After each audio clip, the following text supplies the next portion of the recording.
This is Eric Olson from Modern Father, and I am going to show everybody how to make a wing recipe that is one of my favorites. It doesn't require any kind of deep frying. It's actually oven baked.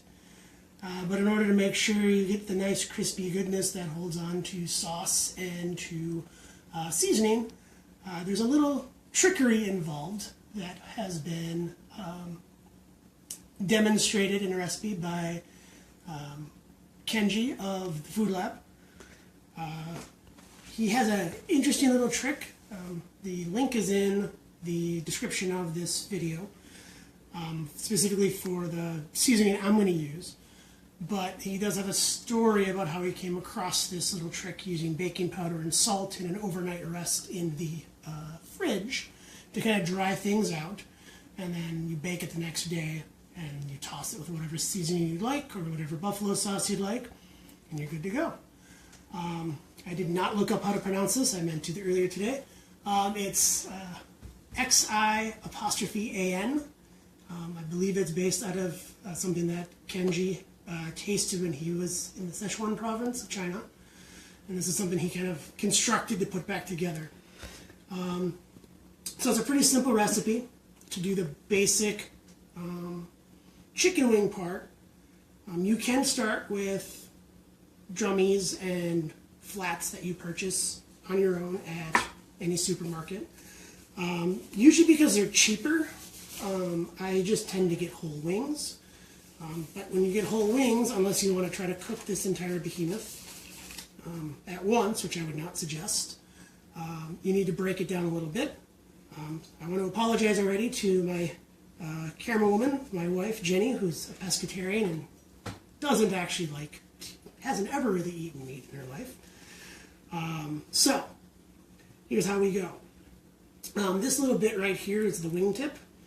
It is not worth trying to eat. It is mostly just cartilage and some skin and fat. However, it is worth saving because once you get enough of them, which when you put together, take apart 4 pounds of meat like this, you can use these to make chicken stock, or you can throw it in and try to help along a pan sauce to just get some collagen rendered out and get some nice gelatin out of the equation and some nice chicken flavor. Once you get that piece off, which with a sharp knife you can just cut right through, then you have the drummy and the flat. What you need to do is, if you fold it together like this and kind of squeeze it, and you feel around up here on the knuckle, you will find kind of a divot, and that's where you want to put your knife because that is the separation between what would be the forearm and the upper arm of the wing. So you just kind of look for it, which in this one apparently is kind of difficult to find right now. There it is. And then with terrible knife skills, you just kind of put your knife in and you miss it. So by doing this live, it's so fun.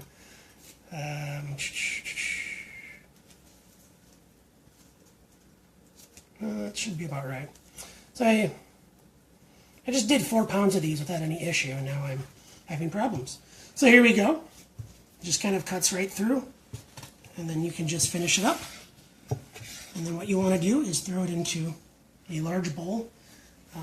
A large bowl such as that, I picked up at Costco for a very cheap price than their kind of their restaurant supply section they have at some of the Costco's around here.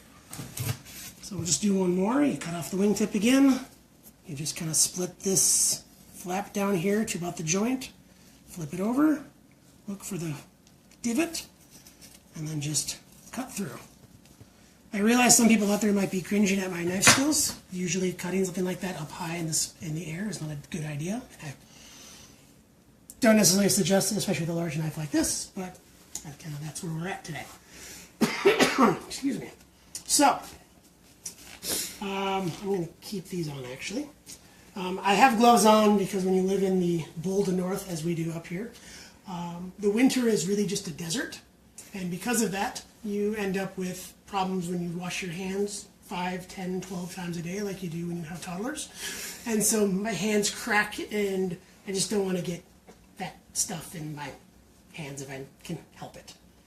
So, I have right here a mix of baking powder and salt, kosher salt.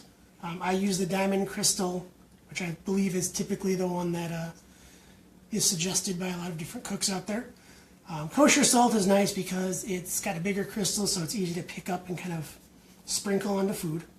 But then when you have a recipe that asks for kosher salt versus a recipe that asks for table salt, if you use table salt in place of kosher salt, you will end up with a much saltier food than you expected. If you go the other direction, if you ask, I think I said that wrong actually.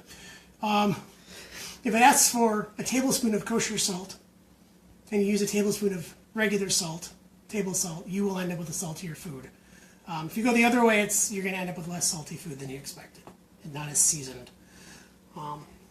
So I know in the recipe that I posted, Kenji suggests splitting this into 2 to 3 batches. I've found doing this a few times that with this very large bowl, I can do it all at once, and so I can save a little bit of time. So all you do, you just sprinkle it on. And then I just kind of stir it for a couple minutes, a couple moments, kind of get it started. And then I try to toss it.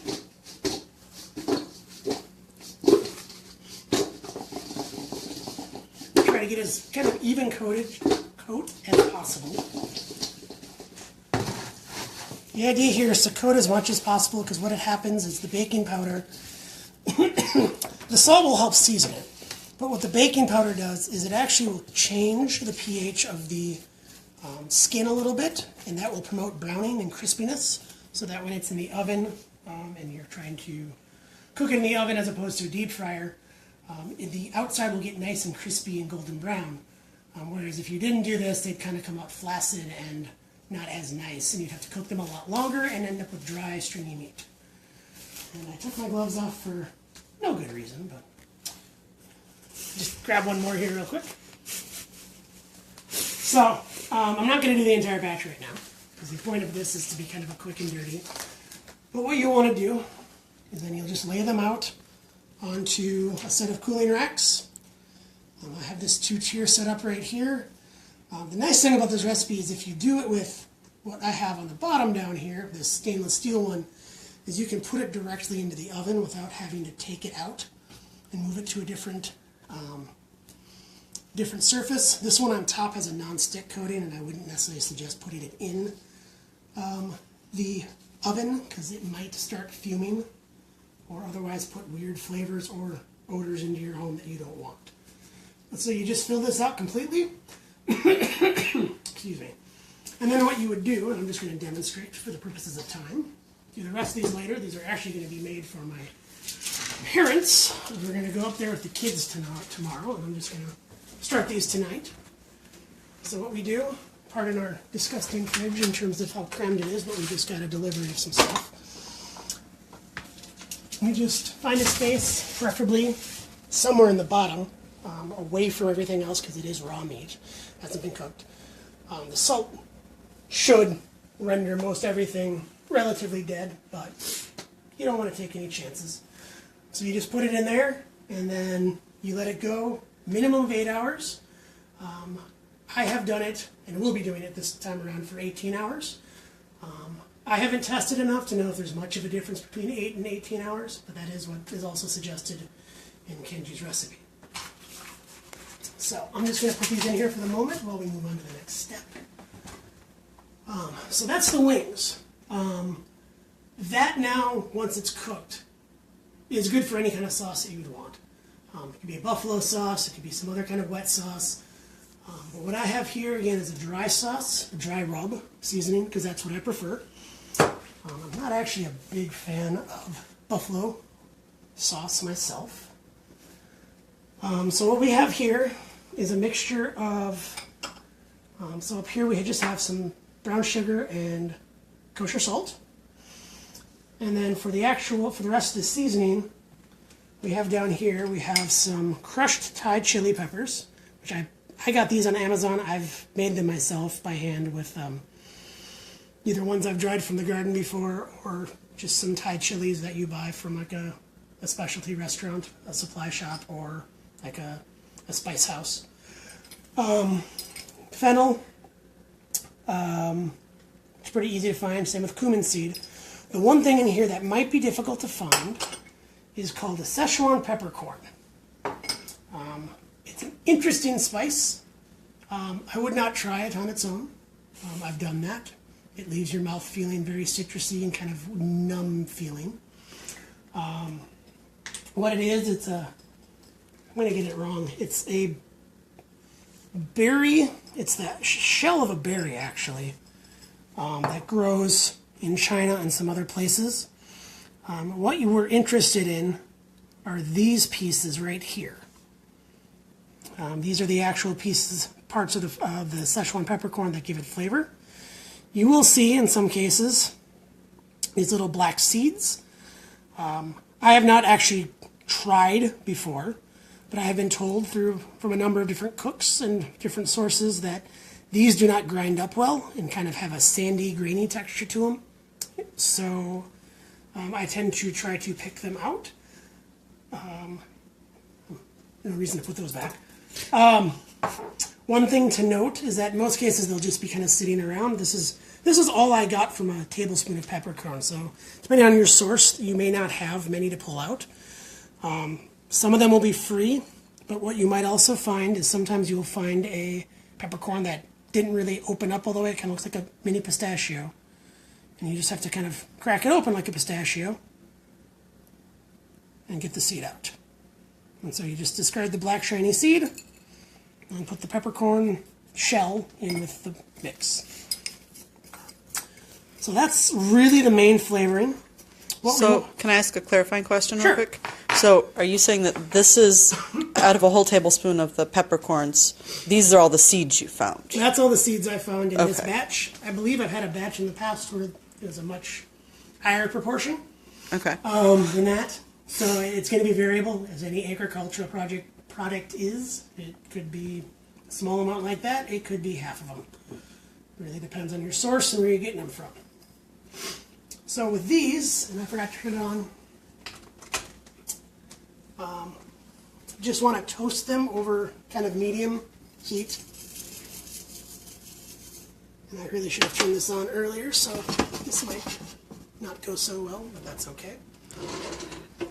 What we're doing here is we're just opening up, kind of toasting lightly the spices so that we can go ahead and kind of get a good flavor going with them. So maybe while we wait for that to kind of heat up, demonstrate what we'll do next. So what I have got here is a basic blade coffee grinder that I would never use for coffee. That's a different article I have already posted in general. But it's great for grinding spices. What you can do with it is you can put a variety of things in here. I've done cinnamon in here, I've done cloves, I've done star anise and other such things. But what I really like to do is spices like the cumin and the cumin, coriander, things like that. Because what happens is they're very small seeds. They're a pain in the butt to try to grind up with a mortar and pestle, in my experience. But you can do that if you prefer. I just find that this is typically a bit quicker. And the only downside, especially when you have peppercorns like this, or pepper flakes like this, is you end up aerosolizing, turning it into a fine powder. Things that are potent like cayenne pepper and Thai chilies and things like that. So when you do it, you might want to let it sit for a moment or two before opening it up, or if you are in a bit of a hurry, kind of open it away from your face. Otherwise you end up essentially macing yourself. So when it comes to the spices, like I said, if I put it into a warm pan, this would take a little less time. You just kind of want to get them warm. You'll start to get a kind of smell of fragrance off of them. And when you do, they're ready to kind of just go straight in. They're not hot enough to damage the metal or anything in here. I'm going to try to pour, but it's probably not going to end well. No, that's not going to end well. Let me grab a spoon.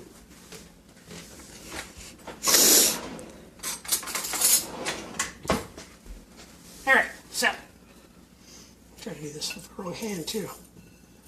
So I just kind of... And a metal spoon on a nonstick pan. It's okay. They're cheap.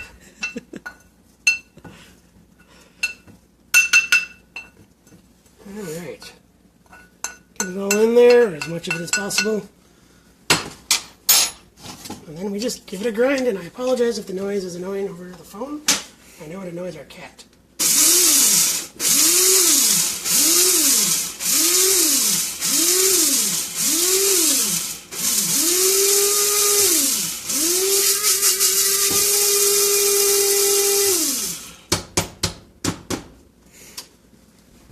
I also realized I forgot to add the other piece. Which is not the first time I've done that before with this. The other aspect of this is some salt and sugar. This can also just go straight in. So I'll just pulse a few more times. I should have done it all at once, but I'll do it.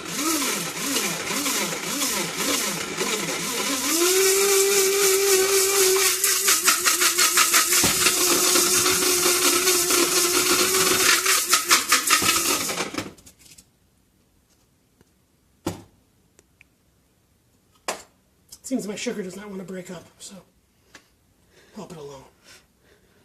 See, this is why doing things live is so fun, because you never know what's going to happen.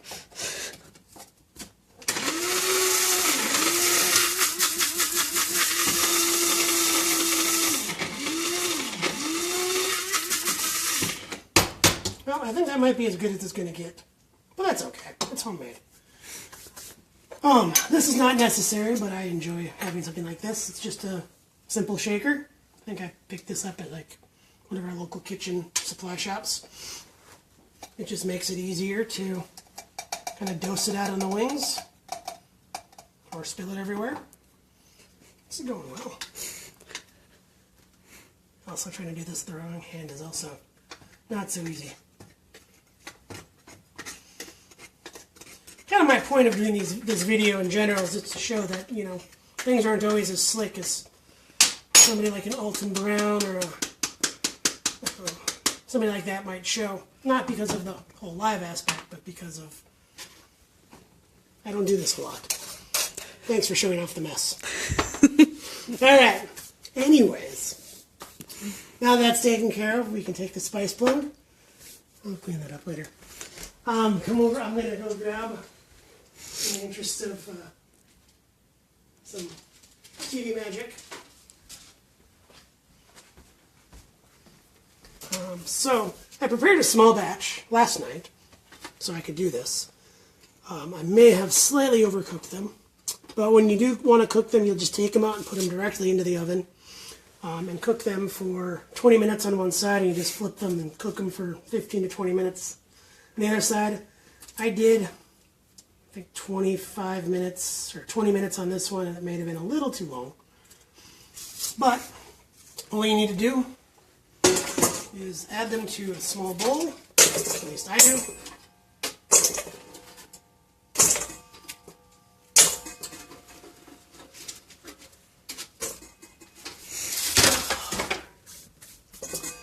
I'll pour a little bit of canola oil or some other vegetable oil on them just to help things stick. Throw on some scallion, green onions, scallions, just for some added flavor. And then, take the spice mix, just shake a little bit on.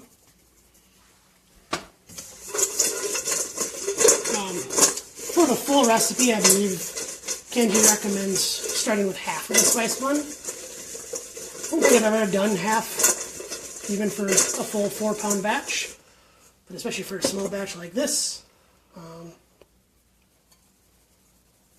Don't really want to go that heavy. So I'll just toss them a little bit to kind of spread the spice around. And then, that had chicken on it, so not that one. Oh! Just go ahead and plate it. Or something. It's not very artful, I apologize. So there we go. We have oven fried, essentially chicken wings, with a nice kind of spicy sweet dry rub with some scallions. Very tasty, very enjoyable, something I've highly recommend for the Super Bowl. I think I've done them the last 3 or 4 years. The nice thing about the spice rub, as my wife will tell you, is it goes well on other things. It doesn't just have to go on chicken, much to her enjoyment. Put it on popcorn, very tasty on popcorn. Believe we've put it on tater tots and fries with some cheese sauce. That's also very tasty. Really, anywhere a dry seasoning of some variety with some spice to it and some heat and a little bit of sweetness to it would go. It'd go very well. So that's all I have. So I don't know if any comments came through or any questions came up, but thank you everybody for watching. And if you have any questions, please leave them in the video, in the comments of the video. Otherwise, you can visit my site at themodernfather.com, where I also have articles on parenting, on food. I've recently put up an article on coffee, cold press, something that I drink way too much of.